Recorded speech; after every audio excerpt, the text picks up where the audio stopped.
AI മൂലം software engineering രംഗത്ത് ഒരുപാട് മാറ്റങ്ങൾ വരുന്നുണ്ട്.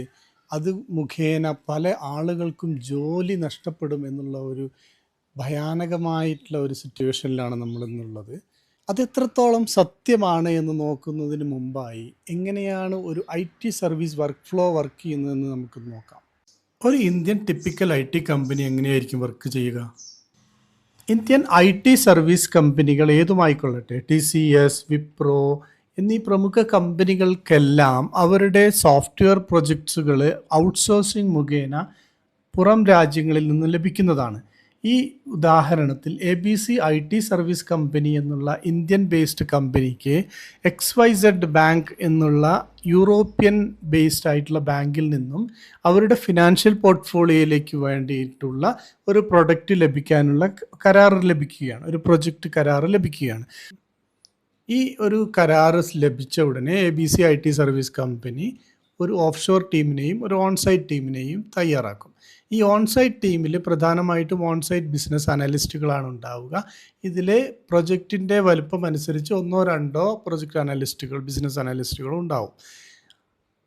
XYZ ബാങ്കിൻ്റെ ഭാഗത്ത് നിന്ന് അവർക്ക് ഈ പ്രോഡക്റ്റ് ക്രിയേറ്റ് ചെയ്യാൻ വേണ്ടിയിട്ട് ഒരു സെറ്റ് ഓഫ് പ്രോഡക്റ്റ് മാനേജേഴ്സും അവരെ സപ്പോർട്ട് ചെയ്യാനുള്ള അസിസ്റ്റൻസുകളും ഉണ്ടാവും.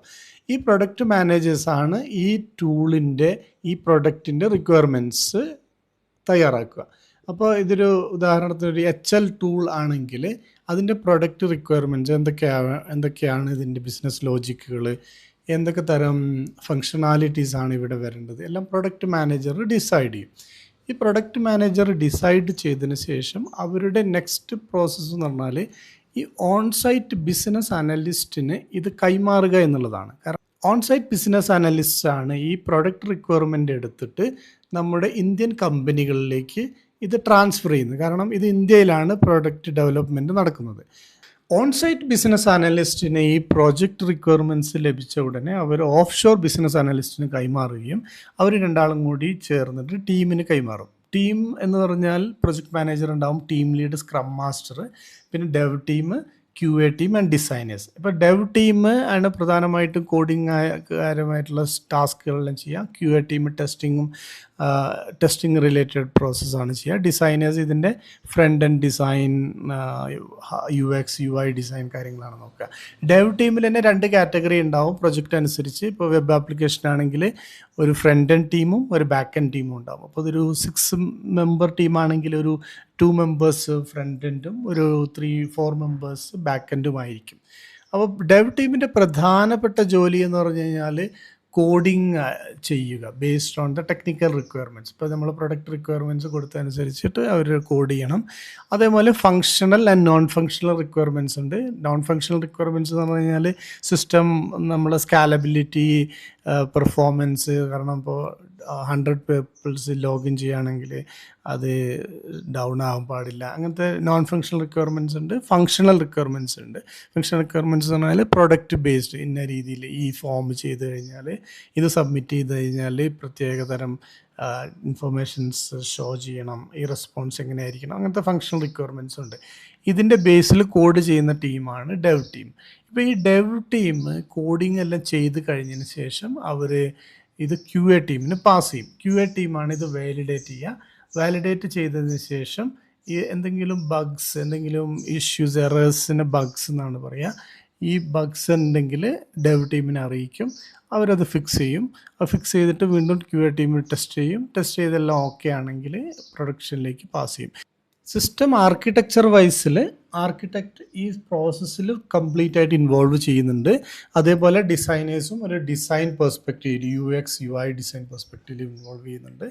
ഈ ഡെവോപ്സ് ടീമിൻ്റെ ഉദ്ദേശം എന്ന് പറഞ്ഞാൽ നമ്മൾ ഇത് പ്രൊഡക്റ്റ് മാനേജർ വെരിഫൈ ചെയ്ത് കഴിഞ്ഞാൽ, നമ്മുടെ ഡെവലപ്പ് ചെയ്തിട്ടുള്ള ആപ്ലിക്കേഷൻ ഓക്കെ ആണോ എന്ന് വെരിഫൈ ചെയ്ത് കഴിഞ്ഞാൽ ഇത് പ്രൊഡക്ഷനിലേക്ക് ഡിപ്ലോയ് ചെയ്യുക, മോണിറ്റർ ചെയ്യുക എന്നുള്ള ജോലിയാണ് ഡെവോപ്സ് ടീം മെയിനായിട്ടും ചെയ്തുകൊണ്ടിരിക്കുന്നത്.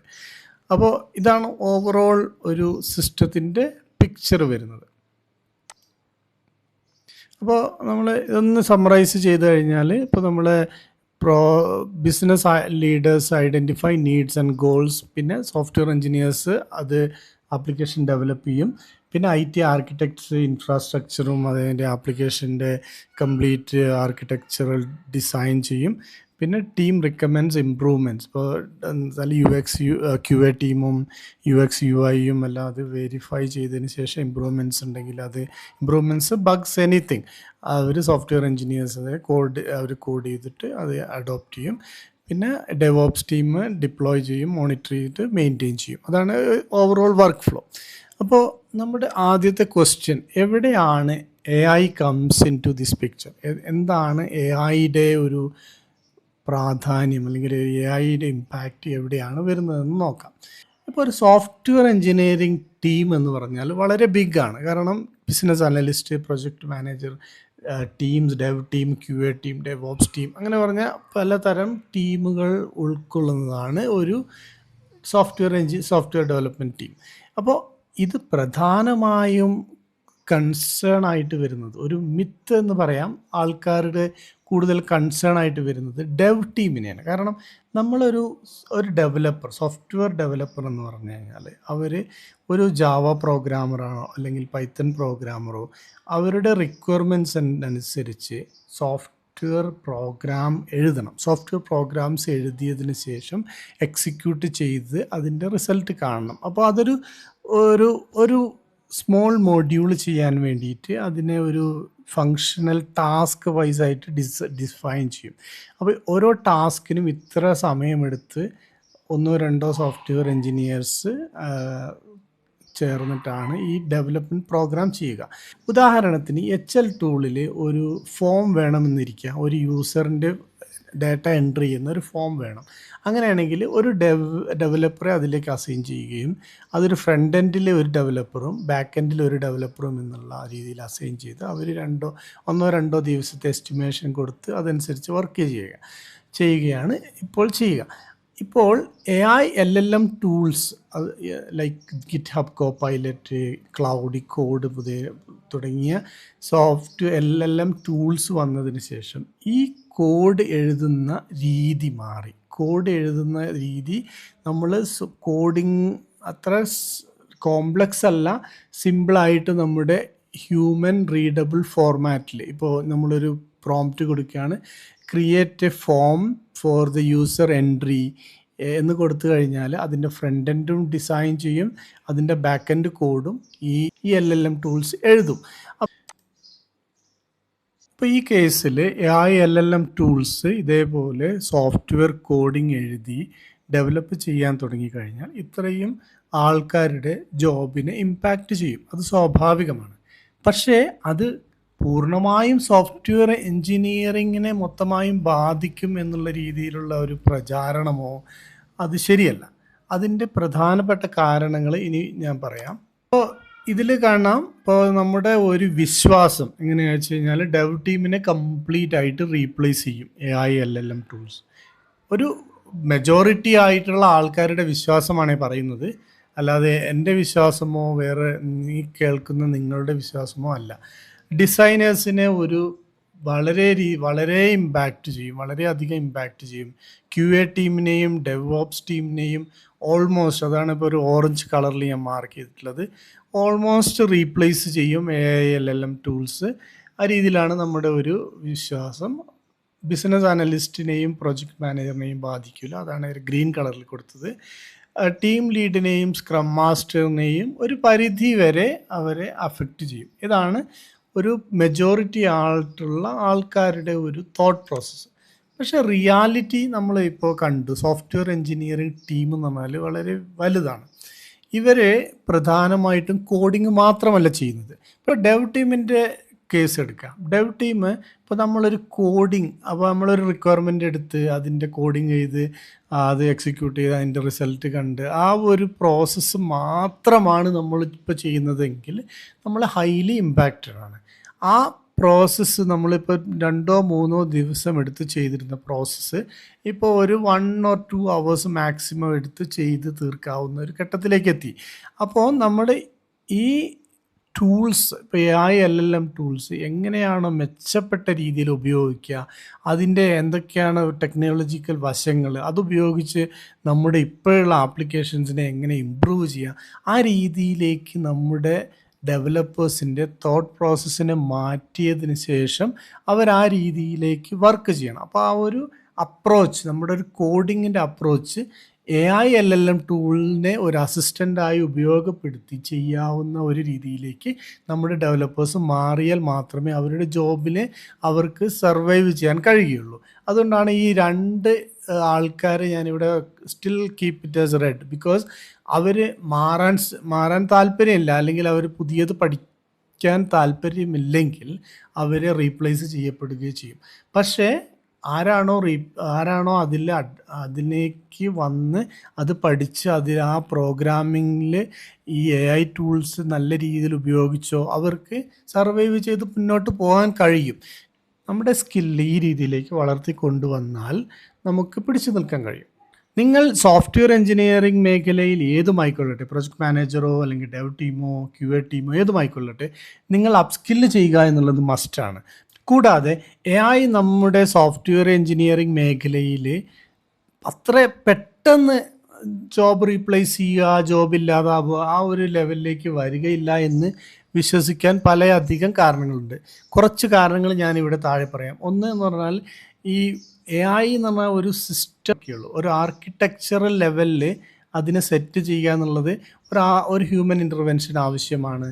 പിന്നെ ബിസിനസ് ലോജിക്കുകൾ, ഇപ്പോൾ നമ്മൾ കണ്ടില്ലേ, ഓൺസൈറ്റ് ബിസിനസ് അനലിസ്റ്റ് കൊടുക്കുന്ന ബിസിനസ് ലോജിക്കുകൾ അത് എങ്ങനെ വേണം എന്നുള്ളത് AI പറയാൻ ടെക്നിക്കൽ നോളജ് ആവശ്യമുണ്ട്.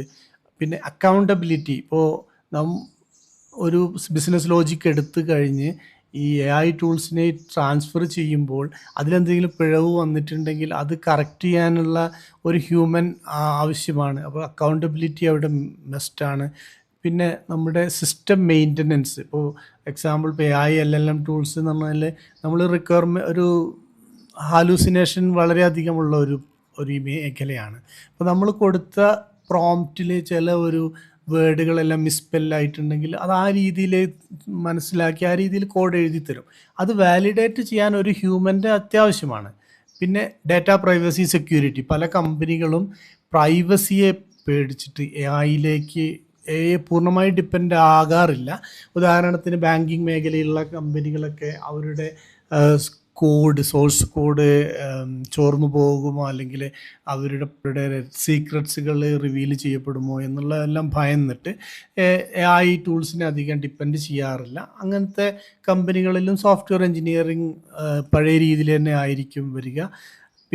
അതേപോലെ നമ്മളൊരു പുതിയൊരു പ്രോഗ്രാം ക്രിയേറ്റ് ചെയ്യുമ്പോൾ AI വളരെ പെട്ടെന്ന് നമുക്ക് കോഡുകൾ തരികയും നമുക്കത് ഉപയോഗിക്കുകയും ചെയ്യാം. പക്ഷേ ഒരു കോംപ്ലക്സ് ആയിട്ടുള്ള CI/CD പൈപ്പ് ലൈൻ എല്ലാം റൺ ചെയ്തുകൊണ്ടിരിക്കുന്ന ഒരു ആപ്ലിക്കേഷനിലേക്ക് നമ്മുടെ ഒരു ചെറിയ AI തന്നിട്ടുള്ള കോഡ് പ്രൊവൈഡ് ചെയ്യുമ്പോൾ അത് റൺ ചെയ്തോളണമെന്നില്ല. അത് ഫിക്സ് ചെയ്യുക എന്നുള്ളത് ഹ്യൂമൻ ഇൻ്റർവെൻഷൻ ആവശ്യമാണ്. പിന്നെ സോഫ്റ്റ് സ്കില്ലും സ്റ്റേക്ക് ഹോൾഡർ മാനേജ്മെൻറ്റും വളരെയധികം വേണ്ടുന്ന ഒരു മേഖലയാണ് സോഫ്റ്റ്വെയർ ഡെവലപ്മെൻറ്റ്. ഇപ്പോൾ സ്റ്റേക്ക് ഹോൾഡർ മാനേജ്മെൻറ്റ് ഞാൻ നേരത്തെ പറഞ്ഞു. ഇപ്പോൾ ഡെവ് ടീം ചെയ്ത് കഴിഞ്ഞ പ്രോഗ്രാം അത് ഡെവോപ്സ് ടീം പ്രൊഡക്ഷനിൽ ഡിപ്ലോയ് ചെയ്യണമെങ്കിൽ നമ്മൾ കമ്മ്യൂണിക്കേറ്റ് ചെയ്തേ തീരൂ. അത് AI ടൂൾസിന് ആ കമ്മ്യൂണിക്കേഷൻ ഇപ്പോൾ സാധ്യമല്ല, ഭാവിയിൽ നമുക്കൊന്നും പറയാൻ കഴിയുകയില്ല. അപ്പോൾ അതേമാതിരി സോഫ്റ്റ് സ്കില്ലുകൾ വേണം. അപ്പോൾ നമ്മുടെ കമ്മ്യൂണിക്കേറ്റ് ചെയ്യണം. ഒരു 50% ആണ് നമുക്ക് കോഡിംഗ് ആയിട്ട് വരുന്നത്, 50% കമ്മ്യൂണിക്കേഷനിലാണ് ഈ സോഫ്റ്റ്വെയർ ഡെവലപ്മെൻറ്റിൽ വരുന്നത്. നമ്മളൊരു കമ്മ്യൂണിക്കേഷൻ വരിക. പിന്നെ നമ്മൾ മെയിൻ്റനൻസ് നേരത്തെ പറഞ്ഞു. പിന്നെ AI ഇന്നൊവേഷൻ, ഇപ്പോൾ നമ്മുടെ പർട്ടിക്കുലർ മോഡ്യൂളിൽ കൂടുതൽ യൂസറെ ആക്സസ് ചെയ്യുന്നുണ്ട്. ഒരു പ്രത്യേക ഇപ്പോൾ ഇലക്ഷനൊക്കെ വരുമ്പോൾ അത് ട്രെൻഡ് ചെയ്യുന്നുണ്ട്. അതൊന്നും AI ടൂൾസിന് മനസ്സിലാക്കാൻ കഴിയില്ല. അപ്പോൾ ആ ഒരു ട്രെൻഡ് അനുസരിച്ചിട്ട് ഏത് ന്യൂസാണ് ആദ്യം വരേണ്ടത്, അത്തരം കാര്യങ്ങളൊക്കെ AI ടൂൾസിന് ഡിസൈഡ് കഴിയാത്തതുകൊണ്ട് ഹ്യൂമൻ ഇൻ്റർവെൻഷൻ വളരെ അത്യാവശ്യം വേണ്ടുന്ന ഒരു മേഖലയാണ്. പിന്നെ ലെഗസി സിസ്റ്റം, ഇപ്പോൾ നമ്മൾ പറഞ്ഞില്ല XYZ ബാങ്കിൽ ഈ HL ടൂള് ഉപയോഗിക്കുന്നതിന് മുന്നേ ആയിട്ട് തൗസൻഡ്സ് ഓഫ് അതർ ആപ്ലിക്കേഷൻസ് ഉണ്ടാവും. അതെല്ലാം പഴയ ലെഗസി മെയിൻ ഫ്രെയിം സിസ്റ്റത്തിൽ ഡെവലപ്പ് ചെയ്തായിരിക്കും. അതൊന്നും ഒരു AI ടൂൾസിന് ഒരു വൺ ഡേ വന്നിട്ട് റീപ്ലേസ് ചെയ്യാൻ പറ്റുന്നതല്ല. ഭാവിയെക്കുറിച്ച് നമുക്ക് ഒരിക്കലും പറയാൻ കഴിയില്ല. പക്ഷേ ഈ ഒരു അനാലിസിസും ഈ ഒരു ടോക്കും കറണ്ട് സിറ്റുവേഷൻ ബേസ്ഡ് ആയിട്ടാണ്.